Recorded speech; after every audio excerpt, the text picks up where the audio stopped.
Hello friends, AmyR here with Prairie Paper and Ink.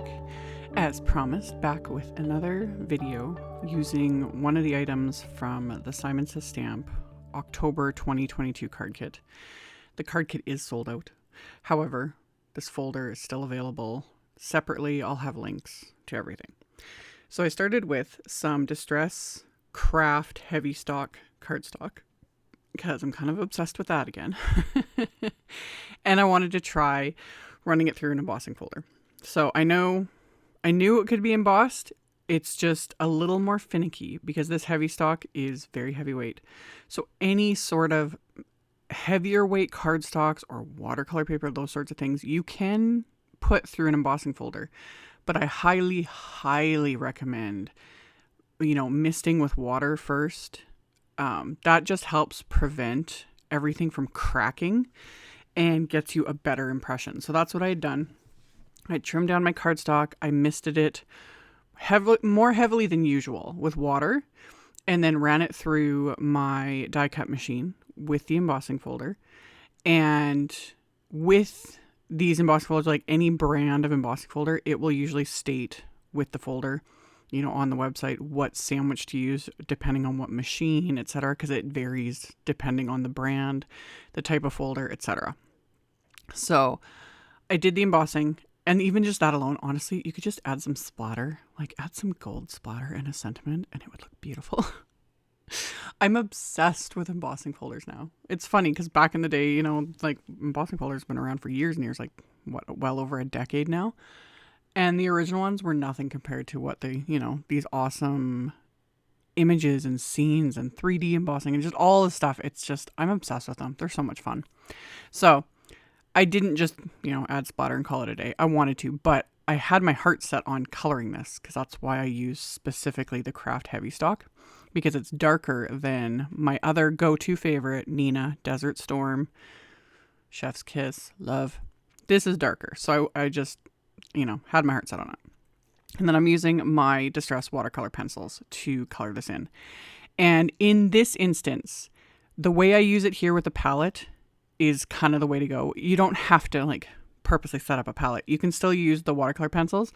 I would just recommend doing how I've shown in other videos, is holding the pencil, picking up the color from the pencil, and then applying it.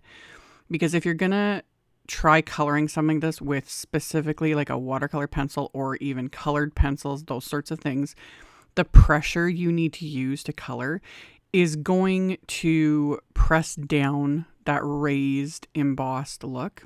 Again, not the end of the world. You could re-emboss it later.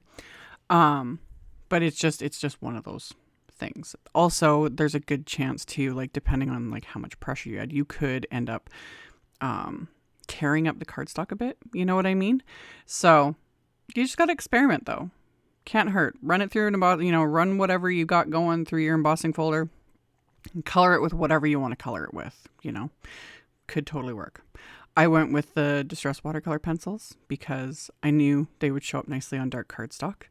Plus I'm loving how with watercolor pencils, they kind of just stay in one spot. Other watercolors, different things, they do like to move, they like to bleed out and do those sorts of things, which works great for other applications. But I like that these stay in place.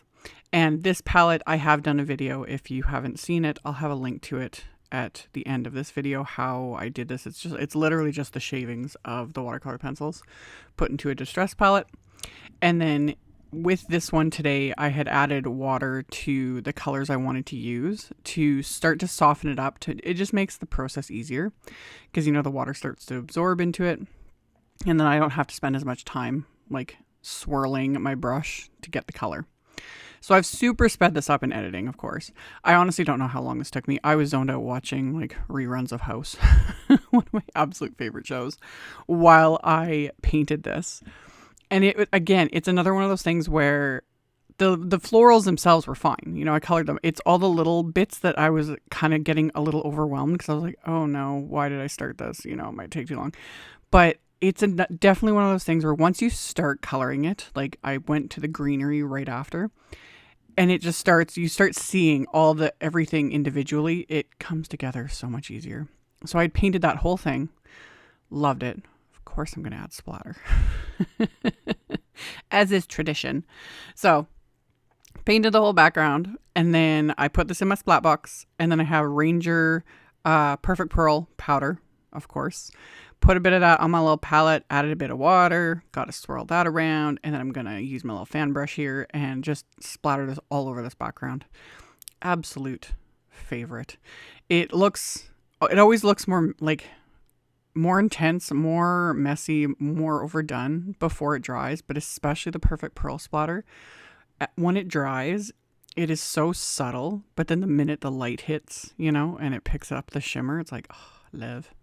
So I did that, and then of course I'm going to add more splatter. I'm going to use my white gouache, so put a bit of that onto my palette, add a bit of water to that as well to thin it out, and same thing, the white gouache goes on a little more intense, but then it dries.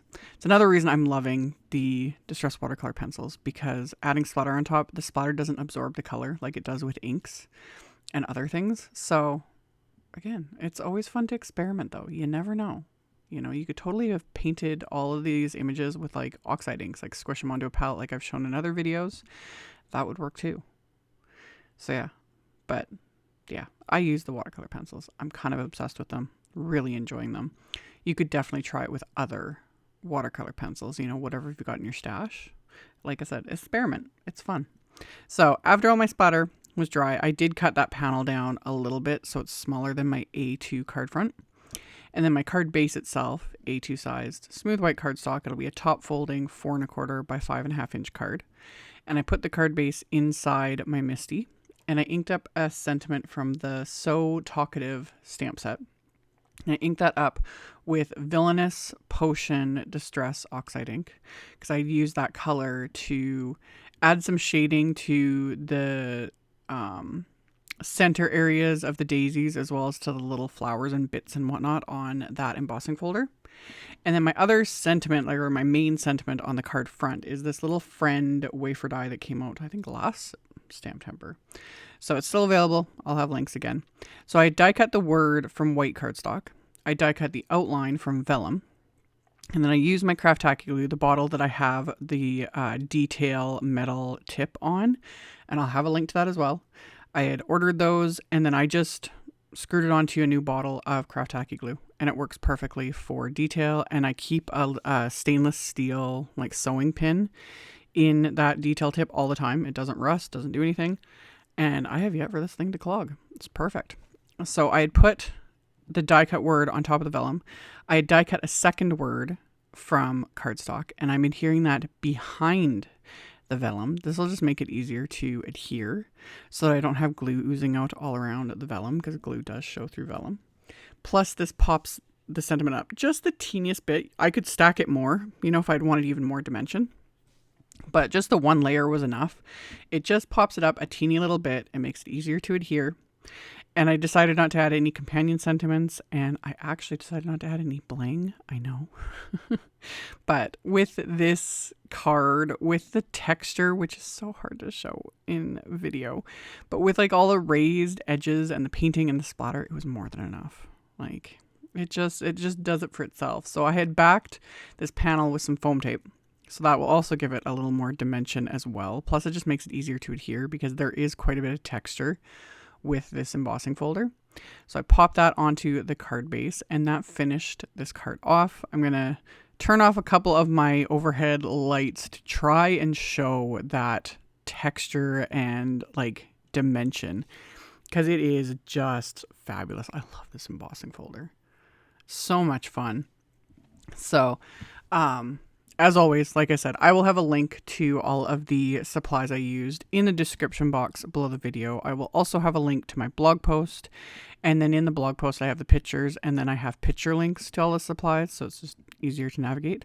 So you can check that out below if you are interested. And then I'll have a link at the end of this video to that distress palette that I mentioned earlier, and that's what I used. And yeah, as always, thank you guys so much for taking the time to watch my videos, thumbs upping, commenting, subscribe if you haven't, and I'll see you all very soon in the next video. Bye!